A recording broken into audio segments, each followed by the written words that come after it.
آدمی اپنے آپ کو صحیح سمجھے کہ میں صحیح پڑھا ہوا ہوں، یہ اس سے زیادہ ڈرنے کی چیز ہو گئی کہ غلط پر پڑ گیا اور خود کو صحیح سمجھ رہا ہے۔ پھر اللہ قرآن میں فرماتے ہیں وہ پھر جس رخ پر جانا چاہیں گے ہم اسی رخ پر اس کو ڈال دیں، نولہ ما تولا، کہ وہ جس رخ پر جانا چاہے گا ہم بھی ایسا ہی کر دیں گے۔ اللہ اسباب پیدا کرتے ہیں بندوں کو متوجہ ہونے کے، انہی اسباب میں اللہ نے نبی کو بھی بھیجا، انہی اسباب میں اللہ نے اپنی کتاب بھیجی، اللہ نے قرآن اتارا۔ یہ دنیا دارالاسباب ہے، دونوں کی محنتیں چلتی ہے، غلط راستے دکھانے والوں کی بھی چلتی ہے، صحیح باتیں سمجھانے والوں کی بھی محنتیں چلتی ہے۔ اب جس کا دل کا زمین جیسی ہوگی وہ بات لے لے گی۔ بارش تو سب جگہ برستی ہے، لیکن زعفران اگانے والی زمین زعفران کی اپج دیتی ہے، گیہوں چاول پیدا کرنے والی زمینیں گیہوں چاول دیتی ہے، اور بعض وہ زمینیں جن جو کانٹے ہیں ان کے اندر ہیں وہ کانٹے دیتے ہیں۔ تو پانی تو سبھی جگہ برسا، مگر جس کے اندر جو ہوتا ہے وہ اگتا ہے۔ اللہ کے نبی علیہ السلام نے جو چیزیں لے کر آئے اس کی مثال بارش کے پانی سے دی۔ مثل ما بعثنی اللہ بہ من العلم والہدى کمثل غیث او کما قال علیہ الصلوۃ والتسلیم، کہ میں جس ہدایت اور ایمان کی محنت لے کر آیا اس کی مثال تو بارش کی طرح ہے۔ کہ وہ بارش کیا کام کرتی ہے کہ بارش اگر پڑے گی نا تو مردے کو زندہ کر دے گی، اس لیے کہ بارش کے پانی میں حیات ہے۔ وَجَعَلْنَا مِنَ الْمَاءِ كُلَّ شَيْءٍ حَيٍّ، کہ ہم نے سب چیزوں کی حیات پانی میں رکھی ہے۔ سمندر کے پانی میں حیات نہیں ہے، وہ اگا نہیں سکتی، وہ زندہ نہیں کر سکتی چیزوں کو۔ اللہ جو پانی اتارتے ہیں اس پانی میں حیات ہے۔ بعض مرتبہ وہ پانی بہہ کر چلتا ہے، ندی نالے بن کر چلتا ہے، پہاڑوں پر جم جاتا ہے، گرمی میں بہتا ہے، ڈیم بھر جاتے ہیں، تالاب بھر جاتے ہیں، اس میں حیات ہے۔ اللہ کے نبی علیہ السلام نے ان کی محنت کی مثال اس سے دی۔ آپ نہیں دیکھتے چٹیل میدانوں میں ایک بارش پڑتی ہے کہ سب کے اندر ہرا بھرا، پہاڑوں میں بھی اس کے اثرات ہوتے ہیں، پہاڑوں کی چوٹیوں پر گھاس اگ جاتی ہے، بارش ہوتی ہے تو دیوار کی پھٹنوں میں گھاس اگ جاتی ہے۔ کہ کس کے اثرات ہیں؟ کہ یہ بارش کے اثرات ہیں۔ مگر بعض پتھریلی زمین ایسی ہے کہ اس پر بارش برستی ہے تو وہ اس سے پانی بہہ کر چلا جاتا ہے۔ ہم اپنے آپ کو پتھریلے نہ بنائیں، ہر سال اجتماع میں آتے ہیں، ہر سال بزرگوں کی باتیں سنتے ہیں، تو میں نے یہ برسنے والی بارش سے کیا تاثر لیا کہ میں نے اپنی سوچ بدلی ہو، میں نے اپنی فکر بدلی ہو، میں نے اپنے جذبات بدلے ہوں، میں نے اپنے جینے کے طور طریق بدلے ہوں، تو میں نے اس بارش کے پانی سے نفع اٹھایا۔ ورنہ تو منافقین بھی اللہ کے نبی علیہ السلام کی بات سنتے تھے، کفار بھی اللہ کے نبی علیہ السلام کی بات سنتے تھے، ان کی بھی اللہ نے باتیں بیان کی قرآن میں کہ وہ یہاں سے تمہارے پاس جانے کے بعد یوں کہتے ہیں کہ یہ جو باتیں سنا رہا ہے وہ تو ایک ایسا آدمی ہے جو جادو زدہ آدمی ہے، جس کو سحر لگ گیا ہے، کہ وہ غلط بات کے صحیح بات کے غلط ترجمے کر رہے ہیں سننے والے۔ ہر آدمی اپنا جائزہ لے۔ یہ جو اجتماعات ہوتے ہیں ہمارے درمیان میں اب نبی نہیں ہیں، مگر یہ نبیوں والی محنت کے راستے سے نبیوں والی ہمدردی کی جا رہی ہے۔ یہ خالی باتیں سنانا مقصود نہیں کہ نبی علیہ السلام جس فکر کو لے کر آئے تھے کہ یہ دنیا میں پیدا ہونے والا ایک ایک بشر، ایک ایک امتی، جب تک وہ جیے اللہ اس کو اچھا جلائے، اور جب اس کا مرنا ہو تو اللہ اس کے مرنے کو اچھا کر دے۔ یہ ساری چیزیں اس کے ساتھ جڑی ہوئی ہے۔ اکثر ذہنوں میں بات یہ ہوتی ہے کہ یہ دین کی باتیں مرنے کے بعد کے لیے ہے، کہ مرنے کے بعد جو زندگی اس کے لیے، اس کی نفی فرمائی کہ نہ اس کے لیے خالی نہیں ہے۔ ابو سفیان سے اللہ کے نبی علیہ السلام نے فرمایا جئتکم بکرامت الدنیا والآخرہ، کہ میں جو باتیں لے کر آیا ہوں یہ تمہاری دنیا اور آخرت کی زندگی کو مکرم کر دے گی، محترم کر دے گی۔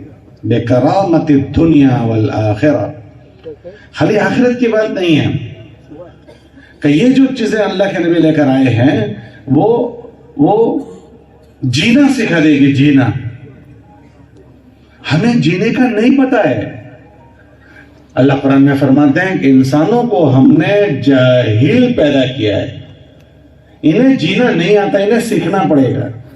اخرجکم من بطون امہاتکم وانتم لا تعلمون شیئا، تمہیں کچھ پتہ ہی نہیں۔ اللہ فرماتے ہیں ہم نے تمہاری ماؤں کے پیٹوں سے جاہل پیدا کیا ہے۔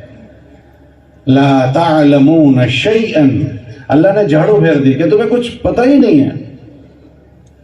اور اللہ ایک جگہ یہ فرماتے ہیں انسانوں کے علاوہ جتنی مخلوق ہم نے پیدا کی ہے انہیں جاہل نہیں پیدا کیا، انہیں سکھا کر پیدا کیا ہے۔ خلقہم ثم ہداہم، کہ ہم نے اور ساری مخلوق پیدا کی مگر سکھا کر پیدا کی ہے۔ اس لیے آپ دیکھو جتنی بھی دنیا میں سکھانے کے انسٹیٹیوٹ ہے، کالجز ہے، ادارے ہیں، وہ انسانوں کے ہیں یا جانوروں کے؟ ارے بولو بھائی، ساری ادارے ہیں وہ انسانوں کو سکھانے کے ہیں۔ ہر پیدا ہونے والے کے ساتھ دو چیزیں لگی ہوئی ہے، چاہے انسان ہو یا جانور ہو۔ کون سی دو چیزیں لگی ہے؟ ایک اس کو یہ جاننا ہے مجھے میرے اللہ نے کیوں پیدا کیا ہے، اس کو کہتے ہیں مقصد زندگی، اس کو کہتے ہیں بھائی ایک، یہ ہر ایک کے ساتھ لگی ہے۔ دوسری چیز کہ ہر ایک کے ساتھ جو دوسری چیز لگی ہے وہ ضروریات زندگی، کھانا ہے، پینا ہے، اوڑھنا بچھونا، رہنا سہنا، شادی بیاہ، یہ اس کو کہتے ہیں ضروریات زندگی۔ اللہ فرماتے ہیں کہ ہم نے انسانوں کے علاوہ ساری مخلوق کو سکھا کر بھیجا ہے۔ تو کیا سکھا کر بھیجا ہے؟ علماء فرماتے ہیں یہ دونوں چیزیں سکھا کر بھیجا ہے، انسان کے علاوہ کی مخلوق کو۔ انسان کے لیے اللہ فرماتے ہیں کہ ہم نے تم کو بغیر سیکھے جاہل پیدا کیا۔ سب سے پہلا ہی چیز کا مقصد زندگی کا وہ کیا چیز ہے؟ اللہ قرآن میں فرماتے ہیں کہ ہم نے انسانوں کو اور جناتوں کو ہماری عبادت کے لیے پیدا کیا، ہماری معرفت کے لیے پیدا کیا۔ ہمارے بچے کو اللہ کی پہچان کروانی پڑتی ہے۔ جب چھوٹا چوزا منا ہوتا ہے ابو کو کہتے ہیں بولو بیٹا اللہ، یہ بلواتے ہیں بیٹا بولو بیٹا اللہ۔ اللہ بولنا سکھانا پڑتا ہے، کلمہ پڑھنا سکھانا پڑتا ہے۔ اللہ قرآن میں انسانوں کے علاوہ کی مخلوق کے متعلق فرماتے ہیں کہ ساری مخلوق، آسمان اور زمین اور اس کے درمیان کی ساری مخلوق اللہ بولتی ہے، تسبیح پڑھتی ہے، وَلَكِنْ لَا تَفْقَهُونَ تَسْبِيحَهُمْ، کہ وہ ساری ہماری بڑائی بولتے ہیں، ہمارے گیت گاتے ہیں، مگر تمہیں سمجھ نہیں آتی۔ اللہ خود گواہی دے رہے ہیں کہ دنیا میں پیدا ہونے والی ساری مخلوق اللہ کی عظمت کو اور اللہ کی بڑائی کو بولتی ہے۔ اللہ فرماتے ہیں تمہیں نہیں پتا چلتا وہ کیسے ہماری تصویر، تو ان کو کس نے سکھایا کہ کیا تصویر پڑھنی ہے؟ اللہ فرماتے ہیں کہ ہم نے ان کو پیدائشی سکھا کر پیدا کیا ہے۔ خلقہم ثم ہداہم، ہم نے ان کو پیدائشی سکھا کر بھیجا ہے۔ ہمارے بچوں کو اللہ فرماتے ہیں جاہل پیدا کیا ہے۔ اخرجکم من بطون امہاتکم وانتم لا تعلمون شیئا، تمہیں نہیں پتا، تمہیں سیکھنا پڑے گا۔ تو ہمارے بچے کو سکھانا پڑتا ہے۔ یہ ہوا مقصد زندگی۔ دوسرا ضروریات زندگی. اللہ فرماتے ہیں انسانوں کے لیے تمہیں ضروریات زندگی بھی نہیں پتا ہے, ہم نے تمہیں جاہل پیدا کیا, اور تمہارے علاوہ جتنی مخلوق ہے سب کو سکھا کر پیدا کیا. بھینس کا بچہ پیدا ہوتا ہے, اس کو کتنے مہینے لگتے ہیں کھڑے ہونے میں؟ ارے بولو بھائی, اس کی انگلی کون پکڑ کے کھڑا کرتا ہے؟ اس کو چلنا سیکھنے میں کتنے مہینے لگتے ہیں؟ اس کو کون گاڑی لا کر دیتا ہے, بیٹا ایسے چلنا ہے؟ ہم اپنے بچوں کو گاڑی لا کر دیتے ہیں, چھوٹی پکڑ کر چلتا ہے. تو بھینس کے بچے کو کون چلنا سکھاتا ہے؟ بھینس کے بچے کو اس کی ماں کی پہچان کون کراتا ہے؟ اللہ فرماتے ہیں ہم نے پیدائشی سکھا کر پیدا کیا. بھینس کے تھن کون سی جگہ پر ہے, کون سکھاتا ہے؟ اسے گھاس کھانی ہے, گوشت نہیں کھانا. اسے گھاس کھانی ہے اور چیز نہیں کھانی, کس نے سکھایا؟ اللہ فرماتے ہیں پیدائشی سکھا کر ہم بھیجتے ہیں. ساری مخلوق میں غور, مچھلی کے بچہ پیدا ہوا, تیرتا ہو گیا, کس نے تیرنا سکھا دیا؟ 5 بھینسوں نے 5 بچے دیے, اور 5 بھینسوں کے بچوں کو پتا چل جاتا ہے میری ماں کون سی ہے, ماں کو پتا چل جاتا ہے میرا بچہ کون سا ہے. وہ سیدھا اپنی ماں کے تھن کے پاس جاتا ہے. دوسرے کے بچے کو بھینس گھسنے بھی نہیں دے گی. بولو صحیح غلط؟ اگر انسانوں کی 5 عورتوں نے 5 بچے دیے, ہاسپٹل میں ہاسپٹل والوں نے خلط ملط کر دیے, تو کوئی دنیا میں ایسی ماں ہے جو پہچان لے میرا بچہ یہ ہے؟ 5 کو نرسیں لے گئی اور خلط ملط کر دیا, تو کیا انسان کے پاس اتنی طاقت ہے کہ وہ پہچان لے کہ میرا بچہ اس میں سے یہ ہے؟ کیونکہ اللہ فرماتے ہیں ہم نے تمہیں جاہل پیدا کیا, تمہیں آوڑتا نہیں ہے. ہمارے بچے کو نہیں پتا اس کی ماں کون سی ہے, جو گود میں اٹھا کر لے جائے وہی ہو گئی. بھائی کوئی اگر پرائی آ کر لے جائے گی اور اس کو پالے پوسے, جب تک نہیں بتائے گی یہ تیری ماں نہیں ہے, اس کو پتا چلے گا یہ تیری ماں ہے؟ اللہ فرماتے ہیں ہم نے تمہیں جاہل پیدا کیا ہے. اسے پتا ہے کہ کیا کھانا ہے کیا نہیں کھانا, اسے پتا ہے امی کے تھن پستان کس طرف ہے, ماں اٹھا کر لے جاتی ہے, منہ میں پستان دیتی ہے. بھینس کے بچے کو کون پستان منہ میں دینے جاتا ہے؟ کہ وہ پیدائشی سیکھا ہوا پیدا ہوا ہے, اور ہم پیدائشی جاہل پیدا ہوئے ہیں. ماں اٹھاتی ہے پستان پر اور منہ میں پستان دیتی ہے, اور کوئی دودھ پلا دے اس کا بھی پی لے گا, تیسری پلائے اس کا بھی پی لے گا, چوتھی پلائے اس کا بھی پی لے گا.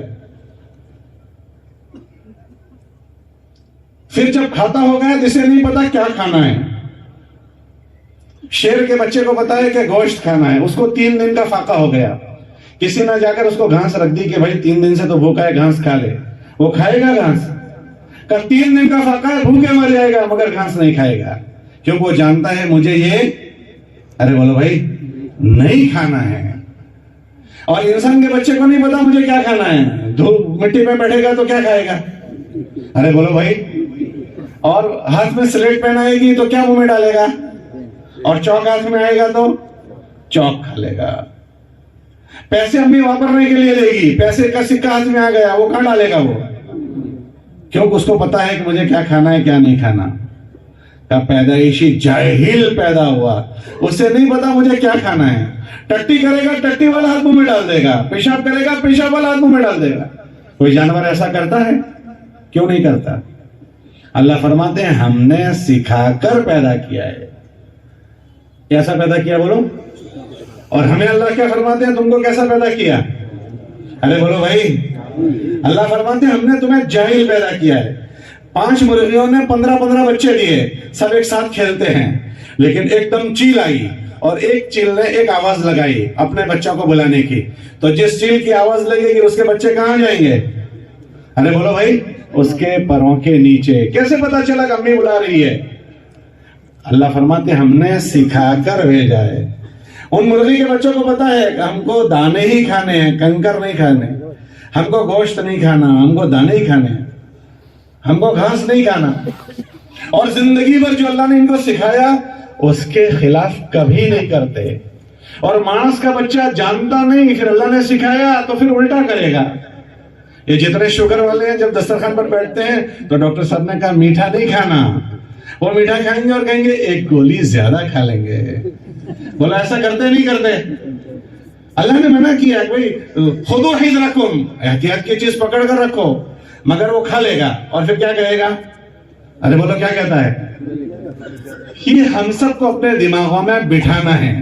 ہمیں آوڑتا نہیں ہے، ہم سیکھنے کے محتاج ہیں. تو پھر جب بلایا جائے گا تو آ جائیں گے، دور نہیں بیٹھے رہیں گے. ہم ہوشیار ہیں، یہ چیز سیکھنے نہیں دیتی. اس چیز نے ہم کو دھوکہ دے دیا ہے کہ مجھے سب کچھ آوڑتا ہے. نہیں آوڑتا بھائی، نہیں آوڑتا. اسی چیز نے ہم کو دھوکہ دیا ہے. نبیوں کی محنت انسانوں کو ان دھوکوں سے نکالنے کی محنت ہے. یخرجہم من الظلمات الی النور، ان دھوکوں سے نکالنے کی محنت نبیوں کی محنت ہے کہ دھوکوں سے بھی نکلے اور پھر جی چاہیوں سے نکلے. حیات الصحابہ میں حضرت نے ایک باب باندھا ہے، خروج من الشہوات، کہ جی چاہیوں سے نکلے. ہم تو نہ دھوکے سے نکل پائے ہیں نہ جی چاہیوں سے نکل پائے ہیں. یہ مبارک محنت اس کی محنت ہے کہ ہم دھوکوں سے بھی نکل جائیں اور جی چاہیوں سے بھی نکل جائیں. کیونکہ اسلام جو ہے وہ نام ہے ماننے کا. اسلام کس کا نام ہے بولو بھائی؟ اور اسلام کے فرائض کا تعلق جسم سے رکھتا ہے، ایمان کے فرائض کا تعلق دل سے ہے. ایمان کے ساتھ فرض ہے، مانیتائیں، عقائد، مانیتائیں وہ کس سے تعلق رکھتی ہے؟ ارے بولو بھائی، وہ دل سے. ہم نے بچپن میں مکتب میں نہیں پڑھا ایمان مجمل، ایمان مفصل، آمنت باللہ وملائکتہ وکتبہ ورسلہ والیوم الآخر والقدر خیرہ وشرہ من اللہ تعالی. بچپن میں وہ ساری مانیتیں دل سے تعلق رکھتی ہے. ارکان ایمان اور ارکان اسلام کا وہ جسم سے تعلق رکھتے ہیں، باڈی سے. 5 ارکان اسلام: ایمان، نماز، روزہ، زکوٰۃ اور حج. کہ وہ سب جسم سے. تو جسم سے تابع بننے والے کا نام ہے مسلمان. اور ان مانیتاؤں کے ساتھ جسم کے تابع بنے جو اندر ہم نے اپنی مانیتائیں بنائی ہے. اس کو زندگی بھر محنت کرنی پڑتی ہے، ورنہ کبھی یہاں کی مانیت آ گئی، کبھی اس کی مانیت آ گئی، کبھی اس کے اوپر شردھا چلی گئی. کہ اس کو بار بار تازہ کرو، بار بار. ہمارے وہاں مدرسوں میں پڑھایا جاتا ہے الایمان یزید وینقص، معرکۃ العرب مسئلہ 2 مہینے چلتا ہے. ارے پڑھا نہیں پڑھا، وہ حصی ہے کہ مانوی ہے، وہ مادی چیز ہے اور یہ وہ کوئی کیفیت کا نام ہے. لیکن ہمارے نبی علیہ السلام نے اس ایمان کے متعلق یہ بات فرمائی کہ وہ گھٹتا بھی ہے اور وہ بڑھتا بھی ہے. گھٹتا ہے تو آدمی ڈھیلا ہو جاتا ہے، کیونکہ مانیتائیں اندر کے عقیدوں پر زد پڑی ہے. اب وہ اس طرف نہیں جائے گا کہ جہاں کی مانیتائیں بڑھی ہے اس طرف جائے گا. اس کو بار بار تازہ کرنا پڑا. اس لیے تبلیغ میں سب سے پہلی محنت ایمان پر ہے. آدمی کو پتہ بھی نہیں ہوتا، اس کے دل دماغ پتہ نہیں کن کن چیزوں کے ساتھ لگ جاتا ہے. پتہ نہیں کہاں کہاں اس کا دل اٹک جاتا ہے،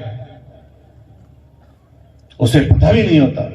اور پھر دل جس پر اٹکتا ہے، اگر اس اٹکی ہوئی چیز میں سے نہیں نکالا اور جہاں اٹکانا ہے وہاں نہیں لگایا تو پھر وہ اپنے اٹکے ہوئی طبیعتوں کے ساتھ ہی دنیا سے رخصت ہو جاتا ہے. حضرت شیخ نے فضائل صدقات میں لکھا تعجب اس آدمی پر نہیں ہے جو 60 سال کفر میں تھا اور مر گیا، یا تعجب اس پر ہے جو 60 سال تک ایمان میں تھا اور کفر میں مر گیا. اس لیے ہم کو کوئی دھوکہ نہ دے دے، ہمارا نفس بھی ہم کو دھوکہ نہ دے دے کہ میں مسلمان ہوں تو مسلمان ہی مروں گا. ایک تابعی فرماتے ہیں میں نے 30 صحابہ سے ملاقات کی، سب کو اپنے حسن خاتمے پر ڈرتا ہوا پایا، سب کو اپنے حسن خاتمے پر متفکر پایا کہ میرا پتہ نہیں خاتمہ کیسا ہوگا. حضرت عمر فرماتے تھے رضی اللہ عنہ وارضا کہ کیسا خاتمہ ہوگا؟ کہ جیسا جینا ہوگا ایسا خاتمہ ہوگا. کما تحیون تموتون وکما تموتون تحشرون. اے لوگوں، تم جیسے جیو گے ایسے ہی مرو گے، اور جیسے مرو گے ایسے ہی اٹھائے جاؤ گے. ہر آدمی کو پاس اپنا تھرمومیٹر ہے کہ میں کیسا جی رہا ہوں، کہ مجھے کیسا جینا چاہیے اور میں کیسا جی رہا ہوں. کہ جینے کے اصول بتائے کہ اس دائرے میں ہر ایک کو جینا چاہیے. اگر اس دائرے میں وہ آ گیا تو اللہ کا شکر ادا کرے. کہ وہ دائرے کون سے ہیں؟ کہ سب سے پہلی بات جو ہر پیدا ہونے والے مسلمان سے کب سے کہی گئی کہ وہ اپنی ذات کی اصلاح کرے. اصلاح نفوسنا، اپنی ذات کو سنبھالا دے. کہ اپنی ذات کو کیسے سنبھالے؟ کہ اللہ جیسی چاہتے ہیں ایسی سنبھال لے. کہ اللہ کیسی چاہتے ہیں؟ کہ اللہ ہر ایمان والے سے زندگی ایسی سنبھالنی چاہتے ہیں کہ اس کی زندگی حضرات صحابہ کے مشابہ ہو جائے، میل کھا جائے. میں جو زندگی سے جی رہا ہوں وہ نہیں، مجھے جو زندگی جینی ہے وہ یہ نہیں ہے جو میں جی رہا ہوں. اللہ قرآن میں فرماتے ہیں جن سے وہ راضی ہو گئے اس پر مہر لگا دی. رضی اللہ عنہم ورضوا عنہ، کہ ہم حضرات صحابہ کی زندگی سے راضی ہو گئے. پھر فرمایا جن کی زندگیاں ان کی زندگیوں سے میل کھائے گی ان سے ہم راضی ہوں گے. والذین اتبعوہم بإحسان، کہ جن کی زندگیاں قرن اول کے لوگوں سے میل کھائے گی ان سے ہم راضی ہوں گے. اب اگر آدمی جائزہ لے لے، روزانہ ہم کو کتاب سنائی جاتی ہے کہ قرن اول کے لوگوں کی کتاب ہے، صحابہ کی باتیں سنائی جاتی ہے. کہ ہر آدمی اپنا جائزہ لے جب وہ کتاب پڑھی جائے تب کہ اس زندگی کو میں اور میری زندگی میں کتنا میل بیٹھا ہوا ہے. میری سوچ میں، میری فکر میں، میرے جذبات میں، میرے رہن سہن میں. یہ جو ہماری کتاب ہے فضائل اعمال فضائل صدقات، اس کا پرانا نام جو ہے وہ بڑوں کو پتا ہوگا، تبلیغی نصاب لکھا ہوا تھا. کیا مطلب اس کا؟ جتنے لوگ جماعت میں لگیں گے یہ ان کا سلیبس ہے، اس سے ان کو راہ ملے گی. اس لیے اس کتاب میں زندگی کے جو 5 شعبے ہیں، ایمانیات کا شعبہ، عبادات کا شعبہ، معاملات، معاشرت اور اخلاقیات، یہ 5 شعبوں میں اللہ ایمان والے کو کیسا دیکھنا چاہتے ہیں اس کے ابواب لکھے ہیں. کیونکہ زندگی تو ان 5 شعبوں میں اللہ کے حکموں کو داخل کرنا، نبی کے طریقوں کے ساتھ اللہ کے اوامر کو پورا کرنا، اس کو دین کہتے ہیں. ایک آدمی نے محنت کر کے ایمانیات کو اچھا کر لیا مگر دوسری 4 چیزیں کمزور ہیں تو وہ دوسری 4 چیزوں کی کمزوری اس کو لے ڈوبے گی. کسی نے محنت کر کے ایمانیات اور عبادات کو ٹھیک کر لیا، معاملات کو ٹھیک نہیں کیا تو اس معاملات کی خرابی اس کو لے ڈوبے گی. اللہ کے نبی علیہ السلام کے زمانے میں ایک آدمی کی موت ہو گئی، لوگوں نے اس کو مبارکباد دی اور کہا کہ جنت میں گیا، شہید مرا. حضور نے فرمایا میں دیکھ رہا ہوں وہ جہنم میں ہے. جی کیا بات ہو گئی؟ کہ اجتماعی مال میں سے بغیر اجازت کے اس نے کرتا پہنا ہے. اجتماعی مال میں سے بغیر اجازت کے معاملات میں بھول ہوئی ہے کہ ایک کرتا اس کو جہنم میں لے جا سکے تو میری تو پورے میراث کا حساب کتاب ہی باقی ہے. کہ میں اپنے گھر کا وڈیل تھا، میں نے تو سارا حساب کتاب ہی باقی رکھا ہے، تو میرا کیا حال بنے گا؟ اللہ کے نبی علیہ السلام کی بات کا مفہوم ہے. ایک صحابی پہنچے اور کہنے لگے اللہ کے نبی علیہ السلام اگر اللہ کے راستے میں موت آ جائے تو کیا چیز ہے؟ کہ تیری زندگی کا سارا کفارہ ہو جائے گا. ابھی تو بات ہی چل رہی تھی کہ جب اسلام تشریف لے آئے، دوران گفتگو فرمایا دوبارہ پوچھے ان سے. کیا پوچھا اس نے؟ کہ اللہ کے نبی علیہ السلام اگر اللہ کے راستے کی میری موت آئے تو کیا ہوگا؟ کہ تیری زندگی کے سارے گناہوں کا کفارہ ہوگا الا الدین، کہ قرضے کا کفارہ کوئی نہیں ہوگا. کیا مطلب اس کا؟ کہ سب سے اچھا مرنا وہ اللہ کے راستے کا مرنا. ہمارے نبی علیہ السلام نے تمنا کی اقتل ثم احیا، اقتل ثم احیا، کہ مجھے اللہ کے راستے کی موت آئے پھر مجھے دوبارہ زندگی ملے، پھر مجھے موت آئے پھر زندگی ملے، پھر میں اللہ کے نام پر مارا جاؤں، پھر زندگی پھر مارا جاؤں. پھر فرمایا اگر اللہ کے راستے کا مرنا نہ ملے تو مجھے مدینے کا مرنا ملے. اتنا بڑا مرنا کہ جس کے خود اللہ کے نبی علیہ السلام نے تمنا کی اگر لوگوں کے پیسے کھا کر مرا ہے تو اتنا اچھا مرنا بھی اس کی مغفرت کو اٹکا دے گا. کہ تعلیم کے حلقوں میں بیٹھ کر ان چیزوں کو سننا ہے کہ کسی کی ایک بالشت زمین ہم نے لے لی تو اس پر کیا ہوگا. اگر کسی کی چونی ہمارے پاس آ گئی 70 مقبول نمازیں ہماری چلی جائے گی ایک ایک چونی پر. اس مبارک محنت کے راستے میں جو ہمیں تعلیم سنائی جاتی ہے اسی لیے کہ اللہ کے راستوں میں جا کر یا اپنے مسجدوں میں ان چیزوں کا ہمیں احساس ہو جائے. زندگی جی جا رہی ہے، جیتے رہے، مر جائیں گے کوئی بات نہیں، کہ یہ بات نہیں ہے کہ ایک زندگی ہے جس کی ہمارا یقین ہے، موت کے بعد کی ایک زندگی ہے، جنت ہے اور جہنم ہے، اور ہر ایک کو اپنے کیے کا حساب دینا ہے۔ اس کا دھیان آ جائے تو پھر ان لذتوں کو میں سے ہم نکل کر اللہ کے حکم والی زندگیوں پر آئیں گے۔ حضور نے فرمایا اذکروا ہاذم اللذات، لذتوں کو توڑنے والی چیز کو کثرت سے یاد کرو، یعنی موت کو۔ اکثر ہمارے ماحول نے ہمیں اپنی موت بھلا دی ہے، تو پھر ہماری ایمانیت میں بھی جھول آیا، ہماری عبادتیں کچی ہو گئی۔ عبادات اسی کتاب میں لکھی ہے کہ عبادتوں کا ایک رخ ہے جو آسمانوں پر جاتا ہے، اور عبادتیں وہ بھی ہے جو منہ پر مار دی جاتی ہے۔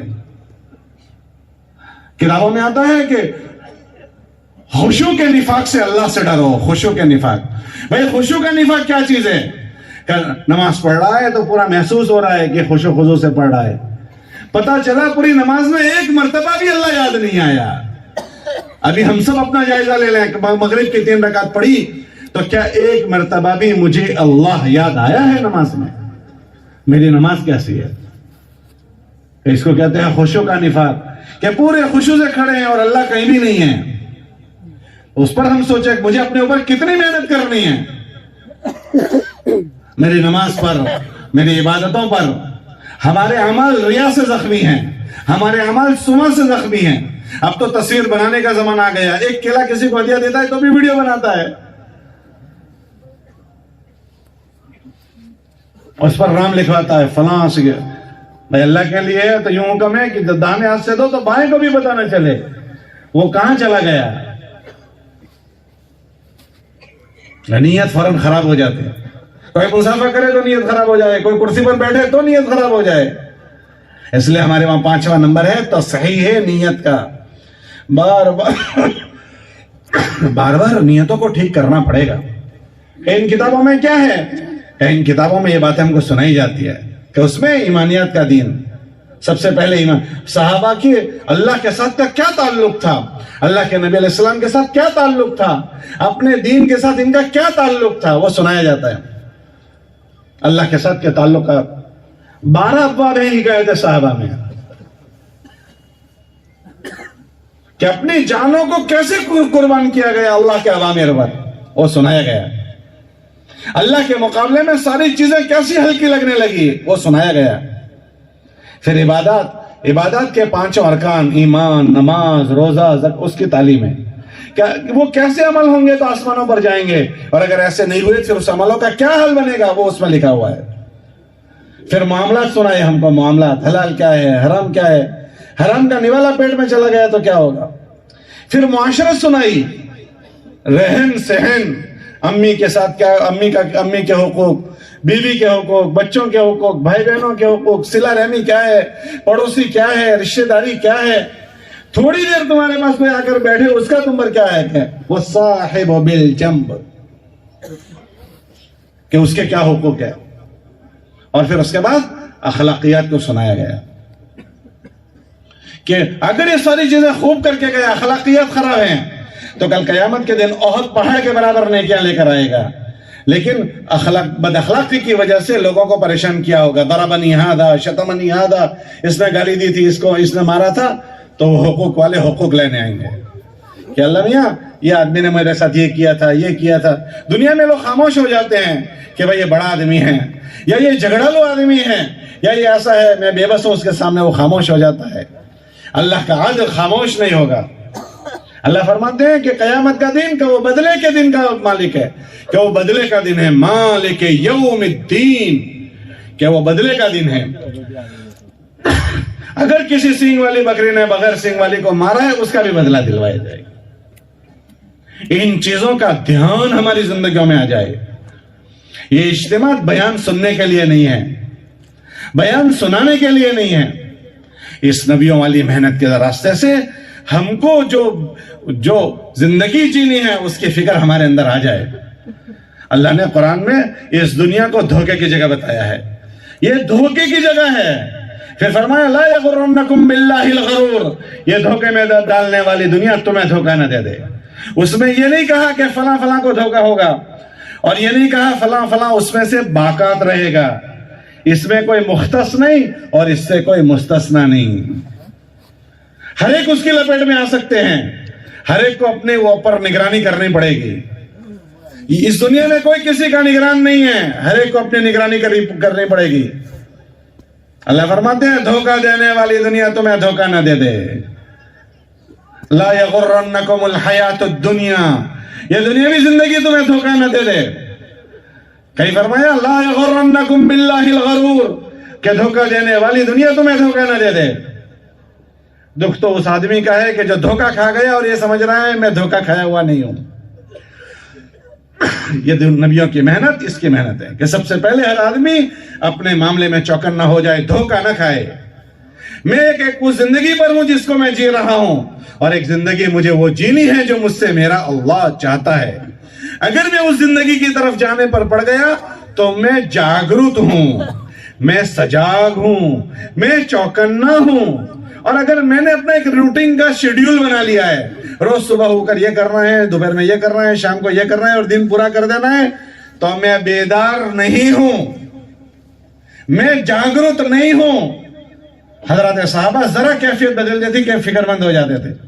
ابو بکر صدیق رضی اللہ تعالیٰ عنہ اللہ کے نبی علیہ السلام کے پاس ہیں اور ایک کیفیت دل کی بنی ہوئی ہے، وہ بدل گئی۔ حضرت حنظلہ حضور کے پاس ہے، دل کی کیفیت بدل گئی، تو حضور کے پاس دوڑے ہوئے جا کر کہہ رہے ہیں نافق حنظلہ، نافق حنظلہ، کہ میں منافق ہو گیا ہوں، کہ اندر کی کیفیت کا دھیان رکھ رہے ہیں۔ اللہ کے نبی علیہ السلام کی وفات کے بعد لوگوں میں کچھ چیزیں چل پڑی، تو صحابی یہ فرماتے تھے ہم نے ایسا حضور کو کرتے ہوئے نہیں دیکھا ہے، ہم نے حضور کو ایسا کہتے ہوئے نہیں سنا ہے۔ نگرانی ہو رہی ہے، تو ہاں ہم بہت دور ہیں، وہ نفوس ہمارے درمیان میں نہیں ہے، ہمارے نبی ہمارے درمیان میں نہیں ہے، حضرات صحابہ ہمارے درمیان میں نہیں ہیں، مگر ان کی پاکیزہ سیرت اور ان کی زندگیاں ہمارے درمیان میں ہیں۔ وہ اس لیے سننی ہے اور اس لیے پڑھنی ہے تاکہ میں اس رخ پر چلا جاؤں، اس رخ پر جاتا رہوں۔ ایک میری اپنی وہ زندگی ہے جہاں سے میں چلا تھا، اور ایک وہ سطح ہے جہاں پہنچا ہوں، اور ایک وہ ہے جہاں پہنچنا ہے۔ ہمارے بزرگ فرماتے تھے ہمیں نہیں پتا چلتا کہ ہم میں اور ہمیں جہاں پہنچنا ہے کتنا گیپ ہے۔ ہر آدمی کو اطمینان ہے کہ میں ٹھیک ٹھیک چل رہا ہوں۔ پھر وہ یہ فرماتے تھے ہمارے بزرگ کہ جب تعلیم کے حلقے قائم ہوں تو اس تعلیم کے حلقے میں اس ذہن سے بیٹھو کہ آج کی تعلیم میں مجھے اپنا نریکشن کرنا ہے، اپنے آپ کو تول کر دیکھنا ہے کہ میں اس تعلیم کے جو باتیں حضور اور صحابہ کی پڑھی گئی وہ باتیں میرے میں کتنی ہیں اور کیسی ہے۔ کہ یوں فرماتے تھے اس کو آئینہ بناؤ، آئینہ، جیسے آدمی آئینے کے سامنے کھڑا رہتا ہے، داڑھی کیسی ہے، بال کیسے ہیں، بنیان گریبان کیسا ہے، سب چیزیں ٹھیک کرتا ہے۔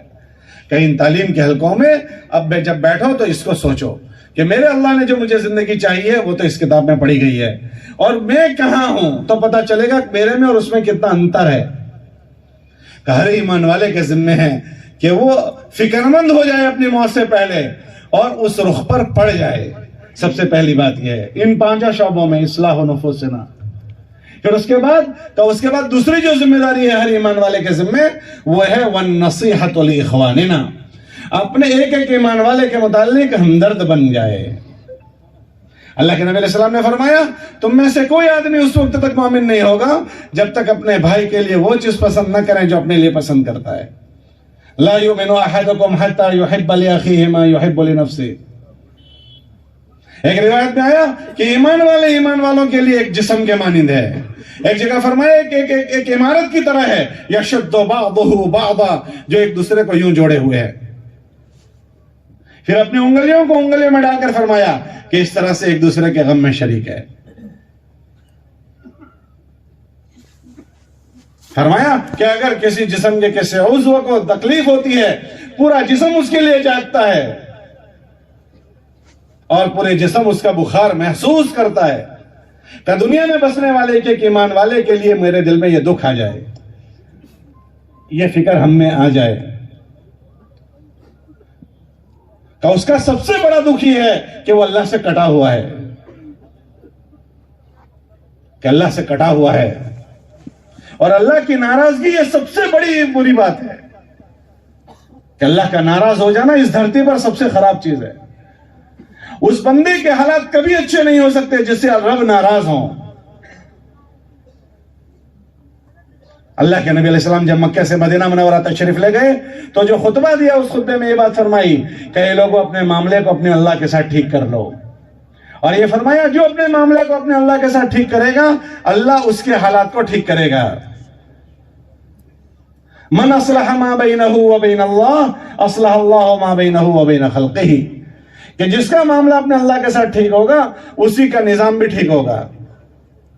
بھئی بھینس کھیلے پر بندھی ہوئی ہے کہ وقت پر کھانا ملے گا، بھینس کھیلے پر بندھی ہوئی ہے تو وقت پر پانی ملے گا، بھینس کھیلے پر بندھی ہوئی ہے کوئی مارے گا تو اس کی حمایت میں مالک نکلے گا، بھینس کھیلے پر بندھی ہوئی ہے دھوپ آئے گی تو چھاؤں میں لے جائیں گے. لیکن بھینس نے کھیلا چھوڑ دیا، آوارہ ہو گئی. کہا اب کا وقت پر کوئی کھانا دینے والا نہیں ہوگا، کہا وقت پر کوئی پانی پلانے والا نہیں ہوگا، کوئی اس کو مارے گا تو اس کا کوئی حمایت ہی نہیں نکلے گا، دھوپ آئے گی تو دھوپ سے کوئی بچانے والا نہیں ہوگا، اس کا کوئی خیر خواہ نہیں ہوگا، بلکہ اس کے اوپر ہر ایک کی گندی نگاہ ہوگی کہ میں اس کو اٹھا لوں، میں اس کو اچک لوں، کہ ہر ایک اس کو گندی نگاہ سے دیکھے گا. کیا اس کا قصور ہے؟ کہ اس کا قصور یہ ہے کہ کھیلے سے کٹ گئی ہے.